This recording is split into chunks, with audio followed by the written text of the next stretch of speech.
As you're aware, AccuDraw's key-in shortcuts are essential to the efficient use of AccuDraw, and you use this extensively in the Level 1 videos.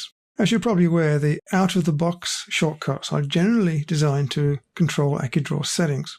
There's no reason, however, why you can't use AccuDraw's shortcuts to do other things, such as start a particular tool or run a macro or other programming routine. You can increase your productivity considerably when you program shortcut keys to perform repetitious drawing or settings functions. AccuDraw shortcuts are really a low-level programming function, which are very easy to customize. You can add new shortcuts or edit existing shortcuts. When you add new shortcuts, you must be careful not to use an existing shortcut key-in sequence, or you'll overwrite that key-in. The simplest way to add shortcuts is to use AccuDraw's settings dialog box. Let's look at that right now. Go to Settings and AccuDraw, and in the AccuDraw settings box, click on the Display tab, and then on the Shortcut Key-ins. This will now display the existing shortcut key-ins. We'd like to see a little more of that, so drag the box down a bit. Now we can see all of the key-ins. Now, to see how easy it is to add a new shortcut, click on the New item at the bottom. This brings up the New Shortcut dialog box, and we can enter the information required. I'm going to enter LC as the shortcut name, and the description will make placeline, because the shortcuts function is to start the placeline tool. And the command. Now this, of course, is just a key-in, as we've been discussing previously. And the key-in will be place line constraint. And click on OK. The shortcut pops into place in the list of shortcuts. And we can test it by clicking on the Run button. And it should be drawing a line, which it is. So that works just fine. So let's test this now in proper drawing mode. Let's dismiss that box and dismiss that box.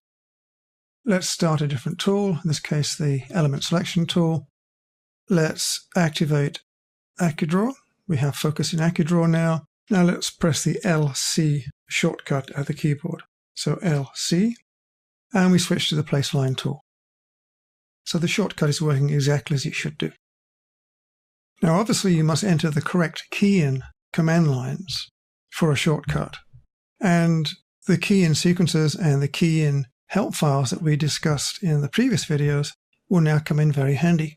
A quick way of entering those commands is to copy and paste from the help files, unless, of course, you happen to know the command sequence. As for naming the shortcuts, there are some points that you should be aware of. The first one is avoid conflicting names. If a key-in already exists and you create a new key-in with the same key-in characters, the new key-in will simply overwrite the old one. Now that may not be what you want, so a little caution is very necessary. You'll be warned that a conflict exists when you try to save the new shortcut. However, the conflict warning is sometimes over-enthusiastic. For example, the A shortcut exists in the standard list of shortcut names. If you create a shortcut with the name AA, you'll be warned that a conflict exists even though there is no AA shortcut in the shortcut list. AccuDraw is responding to the first A character of the new shortcut, which does exist as a shortcut. In this particular case, you can safely save the new AA shortcut under those conditions. However, to avoid conflicts, you should always check the current list of shortcuts before creating a new one. You can use letters or numbers as characters in a shortcut. However, you must always use a letter character first and then a number. Example, A2. If you use a number character first, AccuDraw will interpret that as a dimensional entry and place it in the dimension or angle boxes of AccuDraw. Not quite what you want. And thirdly, you are strongly advised not to override MicroStation's standard shortcut names. This is so that any program software that uses the standard shortcuts will find the appropriate shortcuts. Some specialized programs may not run correctly if you alter the standard shortcuts. And lastly, you may enter abbreviations in the command line of a shortcut, but if you do, make sure you add a space at the end of the abbreviations. If you don't, the shortcut won't work.